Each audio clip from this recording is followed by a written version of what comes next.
Olá, queridos e queridas arretadas, sejam bem-vindos a mais um episódio da nova temporada do Clube Arretado, seu podcast médico semanal com um bocado de sotaque, um pouquinho de humor e muita ciência. Estamos aqui eu, Gabriela, Eu, Marcelo Veloso, para falar de um tema doce nas emergências: cárie, cetoacidose diabética. e hoje, para ajudar aqui na nossa discussão, a gente trouxe a convidada, a doutora Ayane Sabrini. Gente, boa tarde. Doutora Ayane, ela foi residente de clínica médica comigo lá no Hospital de Servidores do Estado e atualmente ela é a quase R2 de endocrinologia no Hospital Agamenon Magalhães e aí vai trazer todo o conhecimento endocrinológico dela para ajudar na discussão. Vamos embora? Vamos. Como sempre, Vamos começar com pelo o caso clínico. E aí, vamos lá. O caso clínico é uma mulher de 26 anos, previamente portadora de diabetes mellitus tipo 1, com uma história de poliúria, polidipsia e queda do estado geral há 3 dias. No dia anterior da admissão, ela evoluiu com a dor abdominal, vômitos e febre. E aí, o que será que ela tem? Bem, é meio fácil porque a gente já falou sobre o que é o nosso tema. Mas antes de a gente começar a discutir um pouquinho de CAD, a gente precisa definir o que é CAD, né? Bem, a cetoacidose diabética, ela é uma das principais complicações que vão ocorrer aí nos pacientes diabéticos tipo 1, né? Ela é principalmente causada na fisiopatologia por conta da incapacidade da produção de insulina, que vai gerar toda uma fisiopatologia com a produção dos cetoácidos. Ela também pode acontecer nos pacientes com diabetes tipo 2, principalmente aqueles que são insulino-dependentes e param abruptamente ou diminuem o uso da insulina, né? E, diferentemente do estado do hiperglicêmico e hiperosmolar, os mecanismos ali compensatórios eles vão ser um pouquinho diferentes e é por isso que eles vão se apresentar especificamente nessa população. E aí, quando o paciente ele se apresenta para a gente, como essa do caso clínico, a gente vai ter os critérios para a gente pensar em CAD. Então, um dos critérios clássicos é a gente ter hiperglicemia, acima de 200, né? Seja no HGT, seja na gasometria. Como a gente está falando de cetoacidose, então eu tenho que ter presença de cetoácidos, e isso pode ser dosado tanto na cetonúria, pelo sumário de urina, né, na urina, ou através da cetonemia, que é a dosagem desses cetoácidos sérica, e o paciente também vai ter acidose. Então, geralmente, o paciente vai ter um bicarbonato abaixo de 7,3, um pH abaixo de 7,3, com uma redução de bicarbonato abaixo de 15, geralmente sendo uma acidose com um anion gap aumentado. Isso, e na literatura eles colocam que como a cetonúria ou a cetonemia nem sempre é tão fácil da gente fazer na emergência, deveria ser, mas não é. Você pode utilizar o anion gap como o terceiro valor do critério diagnóstico. Então, se você tiver a acidose metabólica com o anion gap e com a glicemia acima de 200, você já fecha o diagnóstico no paciente que já é previamente sabido como diabético, né? E isso é interessante, porque a gente se pergunta, por que é que o anion gap vai estar aumentado? Se a gente parar para pensar, o anion gap vai aferir um ácido que está sendo produzido ali de forma indevida, né? No caso da acidose lática, a gente vai ter anion gap aumentado por conta do ácido lático. Aqui, na verdade, é o cetoácido que vai estar aumentando esse anion gap. E tem uma entidade clínica chamada cetoacidose euglicêmica. Quando é que a gente vai pensar? Então, essa chamada cetoacidose euglicêmica, né, é uma condição pouco comum quando a gente compara aí com a cetoacidose clássica, tá? É uma emergência e que acomete tanto pacientes diabéticos tipo 1 como os diabéticos tipo 2, né? E os não diabéticos também. Então, assim, paciente com lesão renal crônica, né, com uma doença renal crônica aí em estágio avançado, pacientes em uso de álcool, né, de grande monta, também são pacientes que podem fazer uma cetoacidose euglicêmica, que a gente chama, tá? Então, cuidado aí, quem for beber no final de semana, se abusar muito, vai bater no PS com uma cadeia glicêmica. Eu achava que era só por conta dos inibidores de SGLT2, então não é só esses pacientes. Não só esse. Inclusive, esse diagnóstico, ele se tornou, assim, mais comum, né? Depois do aparecimento dos inibidores do ISGLT2, né? E aí é um desafio, porque a glicemia não vai estar muito elevada, né? A clínica do paciente é praticamente igual à clínica do paciente da cetoacidose normal, clássica, né? Normal, certo? Só que a glicemia vai estar menor que 200, certo? E que são, assim, é desafiador, porque, assim, a gente vai conversar um pouquinho, mas os sintomas, eles não são tão específicos, né? Não, a gente geralmente, a gente acaba geralmente pensando em CAD ou em estado hiperglicêmico por conta justamente do valor elevado da glicemia. Isso. E aí pode acabar passando como uma sepse, por exemplo, que também vai dar uma acidose de anion gap aumentado, por exemplo. Com certeza. O diagnóstico também é praticamente igual, certo? E o tratamento vai ser também, que a gente vai ver lá mais na frente, né, da cetoacidose, vai ser praticamente igual A única diferença é que a gente vai antecipar aí, na realidade, às vezes a gente até inicia o tratamento com o soro glicosado a 5%, tá? Mais Mais precocemente, né? Às vezes até vamos tratar, ele vai ser ali iniciado de cara. Aí, por que é que a gente está falando de CAD? Qual a importância de CAD na vida prática da pessoa que vai estar lá na emergência quando se formar? Bom, CAD para paciente. A CAD euglicêmica pode até ser uma condição rara, mas a CAD clássica, não. Não né? é. E a gente precisa estar preparado porque eles aparecem nas emergências, a gente tem que saber manejar esses pacientes. E são graves? Bem Muitíssimo graves, né? Então, assim, ele tem uma incidência de 4 a 8 casos de CAD para cada 1.000 diabéticos. Então, assim, é uma coisa, Não é uma coisa tão frequente, mas também Isso. não é desprezível, né? Pois é. De 1950 para cá, teve uma evolução muito grande no tratamento e a gente conseguiu diminuir essa mortalidade.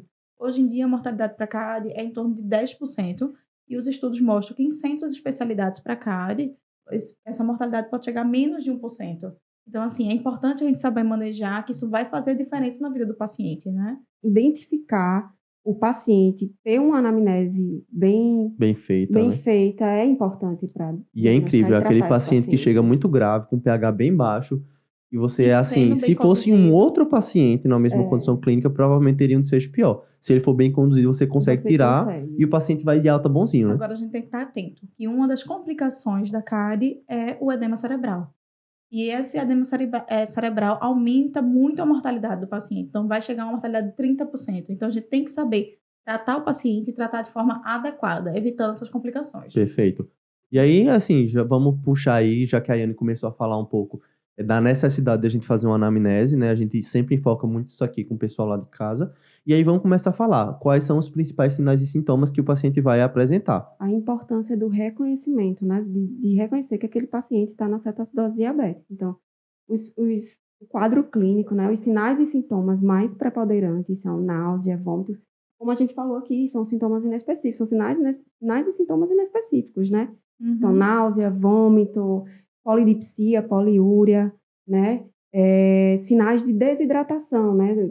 Turgor diminuído, os olhos, né? Olho fundo. Os olhos fundos, a mucosa seca, certo? Ausência de lágrimas, né? Tem a história também da dor abdominal, que é desproporcional ao exame físico, né? Uma das coisas mais importantes. Sintoma-chave, né? É o sintoma-chave, né? A dor abdominal difusa, né? Tem uma característica difusa, mas, assim, ela está diretamente relacionada, né, com a gravidade da cetoacidose, tá? E, além disso, ela também pode ser confundida como, por exemplo, um abdômen agudo. Em cerca de 50% a 75% dos casos, ela parece um abdômen agudo. Então, tá? cirurgiões de plantão também fica ligado. ligados. Quem for fazer cirurgia aí tem que ficar ligado. Né? Isso. E aí, então é isso. Chegou o paciente, o nosso protótipo é aquele paciente jovem, né, com história de diabetes, geralmente usuário de insulina, diabetes tipo 1, que vai chegar com quadro de desidratação, náusea, vômito, dor abdominal e, nos casos mais graves, coma. E lembrando, a intensidade da dor, ela se correlaciona à acidose, tá? Então, está atento a isso. Pronto. Certo? Aí o paciente, ele chegou com esses sinais, você desconfiou que pode ser uma CAD, né? Uma cetoacidose diabética. Então, a gente vai ter que identificar qual foi o fator precipitante. O que é que desencadeou, né? O que desencadeou aquela CAD. Então, são principalmente dois, que a gente sempre tem que lembrar. Ou a descontinuação do tratamento. Então, pacientes adolescentes, recém-diagnosticados, com diabetes, que muitas vezes passam naquela fase de rebeldia, param de quer tomar. É difícil a aceitação da doença. Isso, ainda no estado de negação da doença. Então, pode ser uma das causas, um desses fatores precipitantes. E o outro, que também é comum, são as infecções. Principalmente infecção do trato respiratório, principalmente pneumonias, né? E infecções do trato urinário. Isso é uma coisa até de prova, né? As infecções, de forma geral, vão descompensar, mas as respiratórias, como o perfil ele é mais jovem, ele vai estar mais presente na CAD, enquanto que as urinárias vão estar mais presentes no estado hiperglicêmico hiperosmolar. E se vocês gostarem aí desse episódio, a gente vai fazer um também de estado hiperglicêmico. Então, o guideline que eu estava estudando, ele até cita outra hipótese bem importante para fator desencadeante, que seria o mau uso dos aparelhos. Muita gente hoje em dia está optando pelo uso daqueles aparelhos de insulina de infusão contínua. Isso. E eles podem, como qualquer aparelho eletrônico, podem apresentar um problema, né? E causar esse estado de CAD. Então, a gente tem que estar atento também nesses pacientes. Perfeito. Se o paciente chega desacordado no estado de CAD, se a gente buscar e ver esse aparelho, já é um sinal para a gente estar Isso, e atento. o próprio aparelho, né, ele é um medidorzinho, então ele vai te ajudar, vai te auxiliar ali. Ele vai dar a curva glicêmica desse paciente, né? Isso, dando a curva glicêmica desse paciente, tá? E assim, uma outra coisa também que é importante que às vezes a gente não pensa é que a apresentação inicial do diabetes, ele pode já ser Sim, com a CAD. primo descompensação, né? Isso. Principalmente ali mais pro diabetes tipo 2, né? No tipo 1 geralmente é mais jovem, mas o paciente ele pode, uma criança ali, bater no PS com um quadro de CAD. Outros fatores precipitantes citados que eu achei interessante é o uso de drogas. Então, álcool, cocaína podem também precipitar esse quadro, traumas, uso de algum medicamento. Então, assim, perguntar para o paciente se ele começou alguma coisa medicação nova, né? Não, então, o corticoide pode interferir. É muito comum. Isso, interferir. Então, assim, a gente tem que estar atento a isso. São essas perguntas que a gente precisa fazer na anamnese. É o famoso checklist de Isso. coisas que a gente vai ter que Então, pesquisar. a gente vai pesquisar sinais de infecção, né? Sinais de parada de uso da medicação ou mau funcionamento dos aparelhos. O principal aí é checar, né? Isso. Checar se o paciente vem usando, ou se vem fazendo A medicação adequada. a medicação adequada, né? Checar o uso do inibidor de SGLT. Quais são essas medicações, né? Não só a insulina, mas quais são essas medicações. E junto, infecções de maneira geral. Alguma medicação nova que iniciou, algum trauma, gestação, uso de drogas, tudo isso aí vai ajudar a gente na anamnese. E aí, assim, a gente está diante aqui de um paciente que vai chegar para a gente de forma grave. A gente está falando de um quadro de altíssima mortalidade. Então, a gente não vai ter aquele tempo para ficar fazendo toda aquela anamnese completa. As perguntas, elas precisam ser direcionadas e, paralelamente, a gente já deve ir fazendo, né, enquanto pergunta ali com o acompanhante, ou até, às vezes, o paciente, se ele tiver menos grave, a gente já vai fazer um exame físico paralelamente. E o que é que eu vou buscar? Bem, a gente está falando aqui principalmente da desidratação como um fator precipitante e um fator relacionado e da acidose. Então, eu posso ter a respiração de Kussmaul, né, aquela respiração, um aumento da frequência respiratória para tentar lavar o CO2 e diminuir a acidose, tentar compensar. Então, a hiperpneia, a taquipneia é uma coisa que a gente pode procurar. O paciente, como a Yane falou, ele pode ter o olho fundo, desidratação. Se for um paciente jovem, a gente pode fazer a testagem do turgor da pele e, a depender da gravidade, ele pode apresentar rebaixamento de nível de consciência até com Glasgow alterado, ele pode apresentar extremidades físicas com uma diminuição do tempo de enchimento capilar, né? Então, todos esses sintomas, eles vão ser, inclusive, sinais de gravidade conforme eles vão se acumulando. Agora que a gente já suspeitou que é uma cárie, a gente precisa saber quais os exames que a gente vai pedir, né? Então, prepara para anotar aí, para quando chegar no plantão já saber o que vai pedir. Então, a gente vai precisar de uma glicemia e uma função renal, então ureia e creatinina, os eletrólitos, principalmente sódio e potássio, né? É muito importante esse potássio. No tratamento, né? Porque vai nos ajudar no tratamento, como a gente vai manejar esse paciente, um hemograma, uma proteína C reativa. Que no hemograma, desculpa, Gabi, Diga, pode falar. O hemograma, muitas vezes ele pode cursar com a leucocitose, tá? E não necessariamente é infecção, é do estresse, né? Do estresse, mas causado pela tá atento, porque também pode ser faz parte do rastreio, né? É importante precipitante, né? Então, a PCR também vai ajudar, né? Proteína C reativa, para saber se esse paciente tá com infecção inflamado, ou não. infectado. Isso. É importante sempre fazer uma gasometria, seja ela pode ser até venosa ou arterial, que vai nos ajudar, né? No diagnóstico. A identificar essa acidose. A gente vai precisar pesquisar a cetonúria e a cetonemia, se tiver disponível. Geralmente a cetonúria está disponível porque é um exame de fita. No sumário de urina. Então ele geralmente vai lá em 3 cruzes, 2 cruzes, quanto é a quantidade, né? Isso. Se você tiver em uma emergência, você pelo menos vai ter uma fita de sumário de urina. Isso. Então assim, para você fazer... O famoso dipstick. Isso. É importante fazer o sumário de urina, propriamente dito, né? Radiografia de tórax em busca de infecções, como a pneumonia é um importante fator desencadeante da cárie. É importante também fazer um eletro, principalmente se o paciente tiver algum distúrbio hidroeletrolítico, a gente vai precisar saber se vai ter repercussão nesse ritmo cardíaco, né?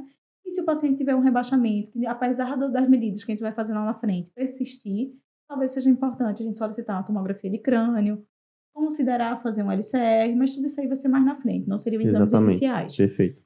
E tem outras coisas que vão depender também depois dessa investigação inicial. Você está achando que o paciente está Isso. séptico? A gente pode fazer cultura. Lactato, uma culturas. insuficiência hepática que está Insuficiência. causando a CAD. Você pode Se precisar ali, tiver uma hipocalemia, você pedir magnésio para saber se é a causa. se é uma causa refratária. Então, esses exames eles vão ser mais secundários, mas é isso que Gabi Os falou. principais, o de início, o paciente chegou, a suspeita é essa, tem que ser pedido esses exames. Isso, hemograma, principalmente hemograma, função renal, iono, né, o potássio e o Isso. sódio fundamentais aí até para conduzir o tratamento, a própria glicemia, né? Isso. Que aí, assim, a gente pode fazer o HGT, né?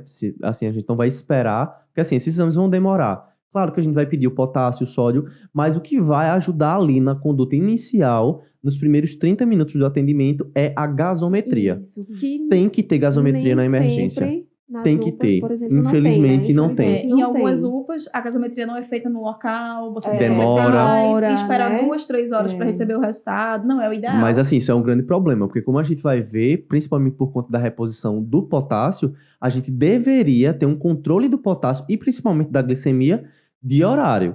Obviamente, né, a glicemia sérica, ela vai demorar, mas o HGT é amplamente disponível, mas até para definir ali se o paciente está recuperando, se eu estou chegando perto da meta de controle, eu vou precisar ter um pH de forma repetida, vou precisar ter um bicarbonato de forma repetida e principalmente um potássio de forma até repetida. porque E se a perfusão do paciente não estiver boa, esse HGT também aí não vai estar Isso confiável. é verdade. E aí, pegando o gancho que a Gabi falou, né? Nesses pacientes mais comatosos, realmente a glicemia capilar ela não vale. E a gente tem que levar em Fazer consideração fazer a gasometria. né? Porque lembrando, né, a a gente gasometria leva- ela tem também a glicemia Isso, ali, né? Isso, a gente Lembrar pega sempre a de transformar, que às vezes vem em outras unidades, né? Um pouquinho diferente. Às vezes vem em milimol por litro, às vezes vem em Isso. miligrama por decilitro, e aqui os valores que a gente vai usar são mais comuns, que é em miligrama por decilitro. Isso. A gasometria é muito importante no paciente. Infelizmente, a gente né? sabe que em muitos sempre lugares não disponível. tem. Um Então, centro assim, que eu trabalho, inclusive, não tem gasometria. Você E às vezes, estabiliza assim- e transfere para um local que consiga ter Isso. suporte. Na suspeita, se você suspeitou de cetoacidose diabética, estabiliza, não tem gasometria, Manda pra um lugar que tá? tem. Isso. O ideal é que esse for- paciente seja conduzido em Isso, UTI, em ambiente de em UTI. Sala Né? vermelha completa. Sim, o ideal com UTI, obviamente, se não tiver a sala vermelha. Certo, mas existem várias apresentações da cárie, né? E a gente pode classificar entre paciente leve, moderado e grave. Como é que a gente faz essa diferenciação dos pacientes? Isso, pela a diretriz que a gente segue, né? Essa classificação, ela é feita através do pH, tá? Então, a gente divide aí o paciente com uma cetoacidose diabética leve, moderada e grave, tá? Aqueles que a gente coloca ali, classifica como cetoacidose leve, é aquele que tem um pH ali entre 7,2 e 7,3, tá? O moderado é aquele onde eu vou ter ali o pH entre 7,2 a 7,1 e 7,2. E o grave, né? É aqueles considerados abaixo de 7,1. Ou seja, né, minha gente? Moderado pode ter um É, pH entre isso. 7,1 e 7,2, mas é muito grave. É muito ainda, grave. É né? muito grave. E aí, assim, não dá pra perder tempo, o que ainda a gente sabe é que apesar desses valores, a gente não precisa ter tanto desespero para reposição de bicarbonato. A gente vai falar um pouquinho sobre isso, mas diferentemente lá do paciente da sepsis, esse é um paciente que tem digamos assim, uma reserva maior de tempo, porque quando você começa a fazer insulina, a gente consegue rapidamente reverter esse estado acidótico, né? E aí, assim, já começamos a falar, mas antes da gente ir para o tratamento, existem outras coisas que podem determinar esse paciente grave. Existe, né? isso. Então, a gente não vai olhar só o pH. Se esse paciente ele já se apresenta com sinais de sepse ou choque séptico associado, bem, eu não preciso falar, né? A gente discutiu um pouquinho de choque no episódio passado. Nos episódios passados, a gente sabe que são sinais de gravidade. Mas, se esse paciente também tem uma cetonemia muito alta, né? Se a gente consegue dosar, isso é um sinal de gravidade. Bicarbonato, Se o paciente né? tem um bicarbonato muito baixo, geralmente abaixo de 5 de bicarbonato. Socorro. É baixo. Socorro, né? Socorro.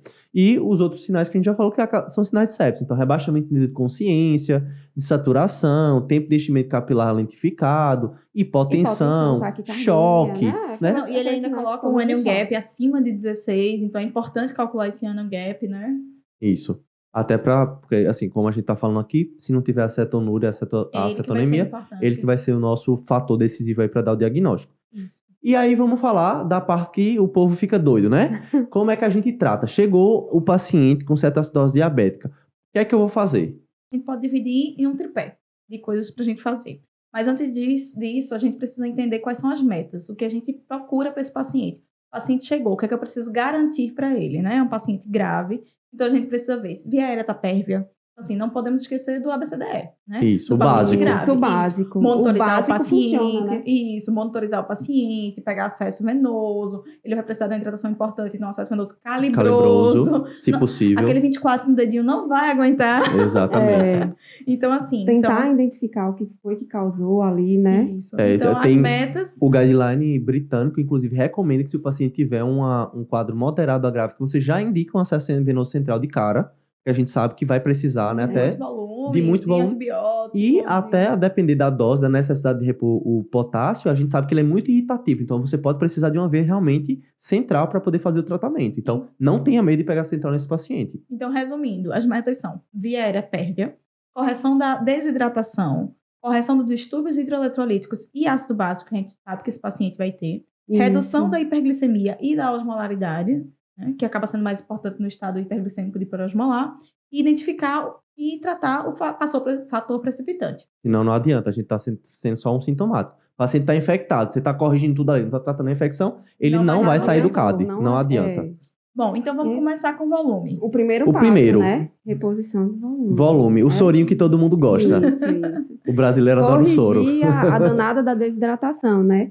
E aí, em pacientes que não têm, né, a alteração de função cardíaca, né, um ECE ali, alteração de função renal, a gente deve proceder aí à infusão, né, da solução salina, né, com NaCl a 0,9%, aquele famoso Sorinho soro fisiológico, em média aí 15 a 20 ml por quilo, tá? Já na primeira hora. É muita coisa, né? Então, vamos muita pegar um coisa. paciente de 70 quilos. É a Se a média. gente for fazer 20 ml, vai ser 1.400. 1.400. Então, são 3 fases de soro em uma hora. Em uma hora. Então, é o famoso soro aberto. É o famoso soro aberto. O intuito aí é restabelecer a perfusão periférica dele, certo? É soro aberto em acesso de bom calibre. Isso, porque se for exatamente isso, se for um pequenininho, vai ficar gotejando ali, não vai fazer Não vai resolver. 1.400 ml em uma hora nunca. E a partir daí a gente vai ver, a depender da diurese, depender dos distúrbios hidroeletrolíticos, como é que a gente vai fazer. Mas como vai, o paciente como vai chegou, prosseguir. ganhou pelo muito soro. Ô, Ayane, mas me conte uma coisa aqui logo, que eu já quero entrar nas polêmicas aí. Olha, você não é das polêmicas. Não, eu sou sim, velho, que você é mais polêmica do que eu aqui. Gabi é da polêmica. Então, tem uma história aí que a gente já ouvi falar, tem gente que vai falar, tem protocolo institucional que vai dizer pra gente fazer o soro a 0,45, né? Que é aquele soro fisiológico, Isso. que não é fisiológico, né? A gente acaba fazendo metade de soro fisiológico para uma solução glicosada ou água destilada. A gente deve começar, como é que é isso? Não, a principal indicação é naqueles casos da hipernatremia, né? Então, só depois que a gente fizer a avaliação inicial. Isso. É como a primeira coisa é a expansão de qualquer forma, né? Aí a gente tem que garantir ali que o paciente restabeleça aquela desidratação, a volemia, né? E aí, realmente, o segundo passo será conduzido a partir do resultado dos exames iniciais. Se ele tiver uma hipernatremia no exame inicial, a gente pode lançar a mão. Pode, então, a primeira certeza. hora, a gente não vai ter esse resultado desses exames. Então, a primeira hora é aquela expansão mesmo. Isso, e existe ainda aquela polêmica. E aí? Solução salina... Ringer lactato. Então. E aí existe aquela dúvida, né? E aí? Solução salina... O Ringer lactato, né? Isso, E aí tem uma meta-análise, né? Bem importante, que avaliou, que comparou vários ensaios, e aí comparando a solução salina, né? E essas outras. Isso. E viu que a solução com Ringer lactato, né? A solução, ela trouxe uma resolução mais rápida da cetoacidose. Então, a gente pode, sim, fazer uso do Ringer, tá? Eu sou suspeita a falar, eu sou a cara do Ringer lactato. Assim, porque assim, o soro fisiológico, não é fisiológico, né? A chance de você fazer as iatrogenias da vida, hipernatremia, hipercloремia é maior. Então, com certeza. Se for disponível, Ringer lactato é sempre uma boa pedida. Mas se não tiver, dá para fazer o fisiológico. Outro ponto muito importante é para a gente não se confiar no sódio da gasometria. Então, assim, por mais que o sódio da gasometria esteja bem alto, a primeira hora é essa solução, seja Ringer, Ou seja, soro fisiológico. fisiológico, é a solução. Isso. Porque quando a gente precisa heparinizar a agulha de insulina para fazer a gasometria, a gente usa a heparina sódica. Sódica. Isso. Então acaba que Ele fica falsamente aumentado, isso, né? o sódio da gasometria tende a ser aumentado falsamente. Né? Então a gente não se guiar por aquilo. Aquela primeira hora vai ser o Ringer, vai ser o soro fisiológico. Quando vier o sérico confiável, aí você vai pensar define. em fazer 0,45. Perfeito. E aí a gente já tá falando de sódio, vamos falar do próximo íon, Isso. que é o potássio. Né? Que é esse daqui. O sódio você ainda pode, né? Se você pecar ali e fizer o fisiológico, não vai ter tanto problema. Agora, o potássio a gente não pode deixar passar. Não deve iniciar a insulina, né? Antes de checar o potássio. Isso. Por quê? Aí é muito fácil da gente lembrar. O que é que a gente faz com o paciente que está com hipercalemia? Aquela famosa solução Solução polarizante. Se a gente parar para Justamente. pensar, polarizante nada mais é do que você tá dando insulina para botar o potássio dentro da célula e você tá dando glicose só para não fazer hipoglicemia. Então, quando a gente começa a fazer insulina aqui, o potássio vai entrar cair. dentro da célula e o paciente vai fazer hipocalemia. Então, assim, eu sei que é angustiante. Às vezes chega um paciente com a glicemia muito alta, a gente quer começar a insulina, mas a gente só pode iniciar a insulina depois que a gente tiver o resultado do potássio. E a gente vai ter 3 situações. Isso. O potássio pode estar alto, normal ou Normal. baixo. Vamos começar falando da mais tranquila de todas. O potássio veio acima de 5,5. O que é que a gente faz? Ótimo. A Ótimo. gente já pode começar o terceiro passo, que é A gente vai A tratar as insulina, duas né? coisas, a Isso. CAD e a hipercalemia. É a melhor das Show de opções. bola. Pois é. Agora pode acontecer também se o potássio vier abaixo de 3,3. Ou seja, uma hipocalemia. Uma hipocalemia. Nesse caso, não pode, né? Não pode De jeito nenhum. Você primeiro vai corrigir, depois que ele tiver entre o alvo entre 4 e 5, aí a gente pode começar a insulina. Perfeito. Isso. E aí, se o paciente ele já está, né, com a normocalemia entre 3,5 e 5,5, a gente só deve manter uma taxa de manutenção. Porque você vai começar a insulina, se você não deixar uma manutenção básica, ele vai baixar. Geralmente ele recomenda ali 40 mEq, né? O guideline que eu vi, ele colocava em torno de 10 a 30 MECs Isso, por Perfeito. litro. 10 até, vai de protocolo para protocolo, Isso. né? De instituição para instituição, mas é em torno disso. De 10 a 30. De 10 a 30 MEC por hora. Isso. Então, Enquanto assim, você já vai fazer insulina junto com o potássio. É isso, já vai precisar de um acesso central. É exatamente isso que a gente falou.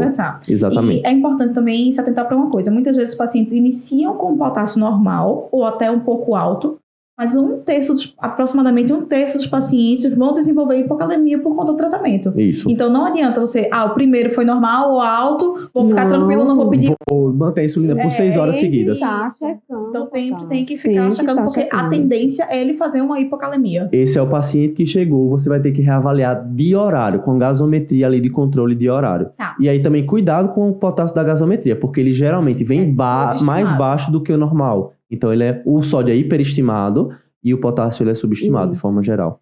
E aí, só lembrando, né? Se o potássio aí tá menor que 3,3 e tu vai fazer ali a correção, tem que checar esse potássio a cada hora, tá? Isso. Se o potássio tá normal, né? Você vai fazer ali aquela manutenção, aí você pode checar Checar ali a cada cada duas, né? tá?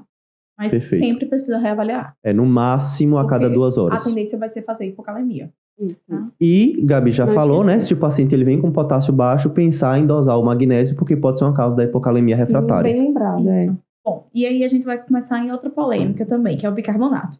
Barararã. E aí, quando é que a gente vai fazer bicarbonato na CAD, né? Então, E aí? A gente não precisa ter esse desespero, como a gente já falou. Por que o bicarbonato ele vai estar consumido na CAD? É porque você tem o ácido se ligando ali com o bicarbonato e consome ele. A partir do momento que você fez a insulina, esse bicarbonato ele vai voltar a aumentar. Então não vai ser qualquer bicarbonatozinho que a gente vai repor. Veja que a gente falou que um critério de gravidade é um bicarbonato abaixo de 5. a recomendação é que seria uma CAD grave com um pH de menor 6,9, que né? 6,9. Menor que 6,9. Porque Então, é verdade. incompatível com a vida. Então o que você está fazendo é dar tempo da insulina começar a agir. Senão a pessoa vai ter uma parada cardíaca e vai morrer.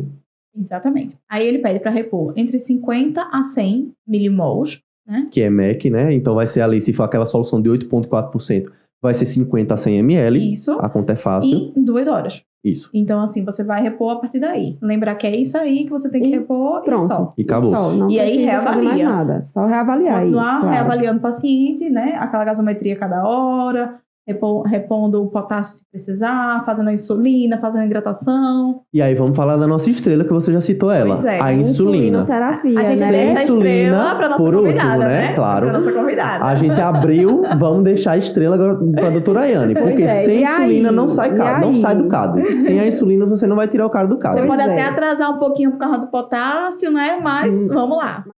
O tratamento ele deve ser com insulina regular, né? Aquela de ação mais rápida, endovenoso, tá? Naqueles casos considerados de cetoacidose moderada a grave, tá? Nos casos de cetoacidose leve, a gente pode até abrir mão ali de fazer. Tem alguns Ela protocolos venosa. que já recomendam a insulina de ação rápida subcutânea, Perfeito. tá? Mas nos casos de moderada a grave, a gente faz a regular endovenosa, tá? E aí, com potássio ok, a gente faz aí uma infusão de 0,1 unidade por quilo-hora, tá? Em solução contínua. Tinha essa polêmica, né, de fazer, vamos fazer ali um bolos, mas hoje não mais, tá? Aumenta muito o risco de você fazer Isso, hipoglicemia, né? E aí a gente não teve considera diferença na mais. mortalidade.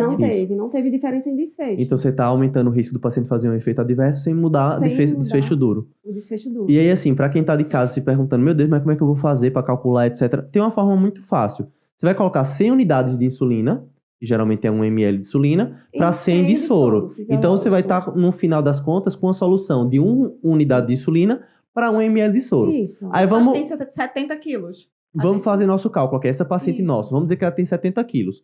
A gente vai começar 0,1 vezes Unidade por quilo, Isso. ela tem 70 quilos. Então, eu tô falando de 7 unidades 7 unidades de insulina por hora.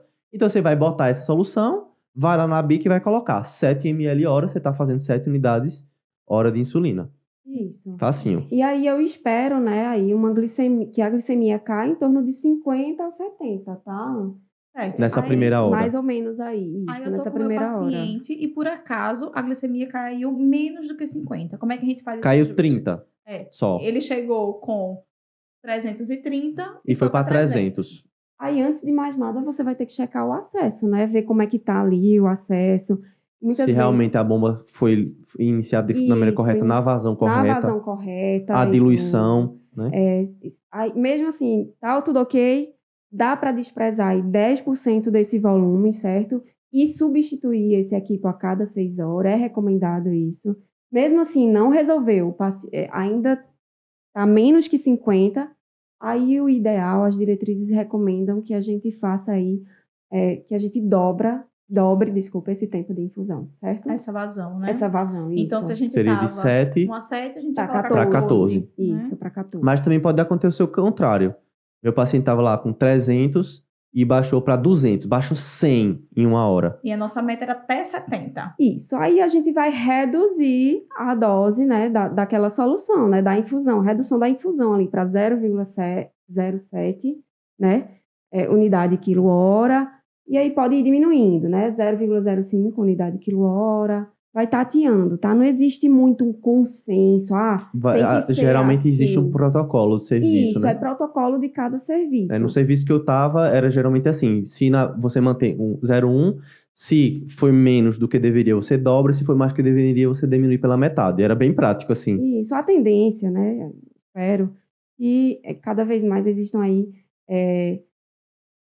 protocolos associados àquela coisa de cultura automatizada, né? No de softwares, prontuário de eletrônico, né? computadores, que atuem muito nesse cálculo, sabe? Porque não existe consenso, vai de hospital para hospital. E eu vi que já tem alguns, né? Alguns locais que já estão testando até inteligência artificial, né? Para fazer essa redução, a depender do resultado. Ele já recebe o resultado da glicemia, já faz a correção Isso. e já muda a vazão da... Automaticamente. Automaticamente. E que isso tem mudado mortalidade. Com É bem mais certeza, rápido, altera muito diminui o muito a desfecho, chance de erro, gente. né? O erro humano, né? Isso, assim, Isso. é uma forma de utilizar a tecnologia para o Ao bem, nosso favor. né? Para o bem. Ok. Aí a gente falou das metas, né? Tudo bem. Comecei lá a insulina, depois de 2, 3 horas, minha glicemia, que era 300, chegou em 200, né? Que é aquele valor ali que a gente vai usar para definir cetoacidose. E aí, doutora Ayane? Aí a gente freia, né? E A aí gente diminui a bomba de insulina. Diminui a bomba de insulina. A gente desliga Não, Sem insulina, sem não, insulina, jamais. jamais. Uma vez eu já isso. dei um plantão que eu acho que eu era até interna. Eu estava na emergência do Hospital Getúlio Vargas e tinha um paciente com cádio. Na bomba de insulina dele tinha escrito bem grande assim: não desligar a bomba. Paciente com cádio, colado assim nele. É isso aí. Porque Se você tirar a insulina, o quadro volta todo do Volta, início. Você perdeu tudo que você fez. você tem que corrigir a acidose. Não dá para liberar esse paciente com essa glicemia abaixo de 200 sem corrigir a acidose, tá certo? Então, aí, atingir o alvo, né? A gente tem que iniciar aí uma solução, um soro glicosado a 5%, tá? Aí 250 a 500 ml, e aí você vai Mantendo a insulina numa dose mantendo a menor. insulina, né? Fazendo a gasometria. Então, o nosso critério aí não vai ser baixar glicemia. só a glicemia. Não. Nossa meta não Eu é tenho só que ter essa. o controle glicêmico, mas principalmente eu tenho o controle da acidose Da antes acidose. de a gente desligar e começar a insulina de depósito. É isso. Isso, com Falando certeza. nisso, vamos pensar nos critérios de solução. Como é que a gente vai dizer, pronto, agora o paciente não está mais em cárie? A gente já Quais falou são os 2, né? critérios que a gente precisa atingir? Então, seria a glicose abaixo de 200, que é exatamente isso que a gente falou. Mas não só isso. A gente tem que ter um pH maior do que 7,3, que é o valor que a gente usa para definir a doença, Uhum. né? Temos que ter um bicarbonato maior do que 18 ou um onion gap menor do que 12. Menor que 12. Ou seja, normalizar o bicarbonato, normalizar o onion gap, normalizar para dentro dos parâmetros de CAD o pH e normalizar a glicemia. Basicamente isso, né? E a cetonúria? Se eu pegar o xixi do paciente e ainda botar dentro do lipstick e ainda tiver cetonúria? Não dá porque... Não é parâmetro, né? Isso, não serve como parâmetro, porque ainda vai estar produzindo ali, sabe, no corpo, ainda vai estar sendo liberado corpos cetônicos. Ele tem uma meia-vida Ele tem uma que é meia-vida grande. mais prolongada, e aí a gente não serve como parâmetro. É isso que Marcelo falou mesmo, é a glicemia e os parâmetros gasométricos, né, para corrigir, de melhora da cetoacidose, da acidose. em E aí si. a gente vai começar a usar a insulina subcutânea. Como é que a gente vai usar? Como ela é feita, assim? Quando é que a gente pensa em usar? A gente faz a insulina subcutânea e já desliga a bomba? Não. Não. Por quê? A gente tem que lembrar que a insulina subcutânea, principalmente a NPH, que a gente está pensando, ela vai ter um pico de ação.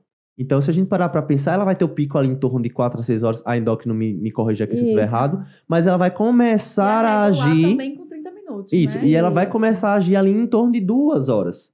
Né? Então, é justamente isso. Ó, o paciente resolveu, eu comecei a NPH agora, eu vou esperar 2 horas para desligar a bomba, porque é exatamente o tempo que a NPH vai demorar para começar a Pra fazer a ação começar dela. a fazer o E efeito, se você né? for começar com a regular, também seria meia hora antes para você Que desligar. também é a bomba. respeitando o pico da Exatamente. regular. Como a gente vai saber qual a dose que a gente vai dar para o paciente na insulina subcutânea?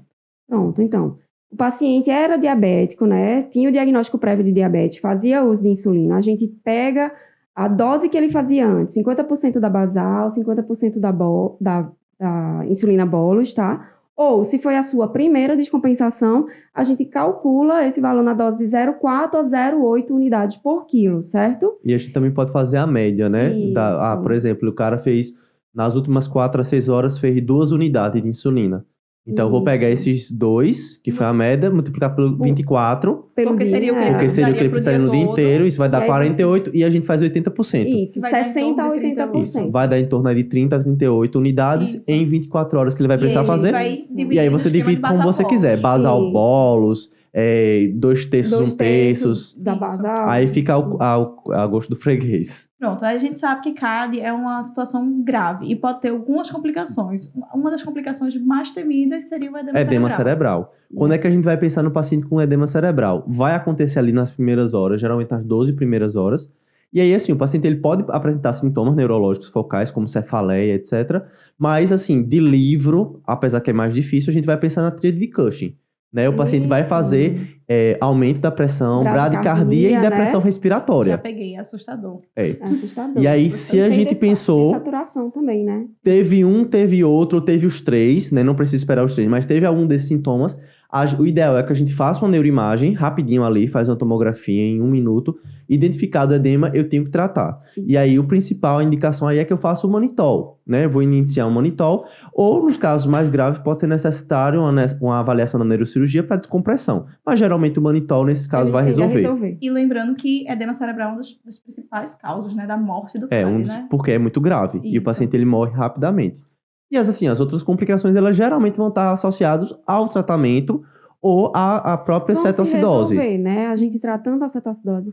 Lembrando, é uma doença grave, mas totalmente passível de resolução. Isso, desde que você tá? colhe do Desde que- paciente. isso, e desde que você tenha um diagnóstico aí precoce, né?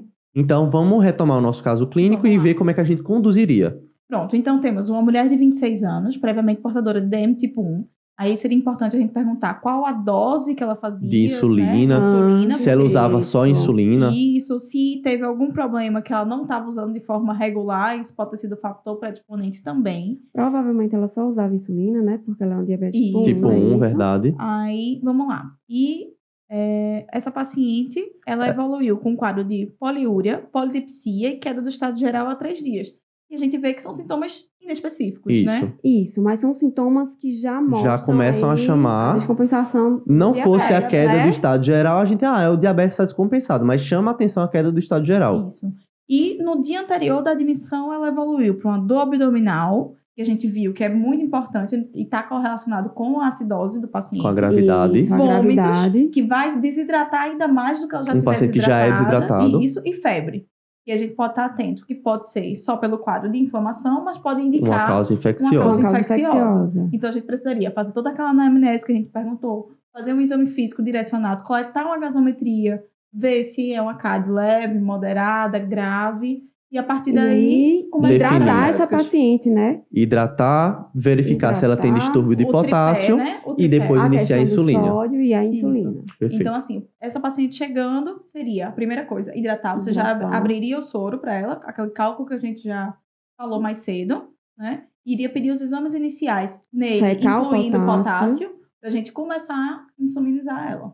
Depois da discussão do nosso caso clínico, vamos então com as mensagens principais para a gente levar para casa. Mensagem número 1.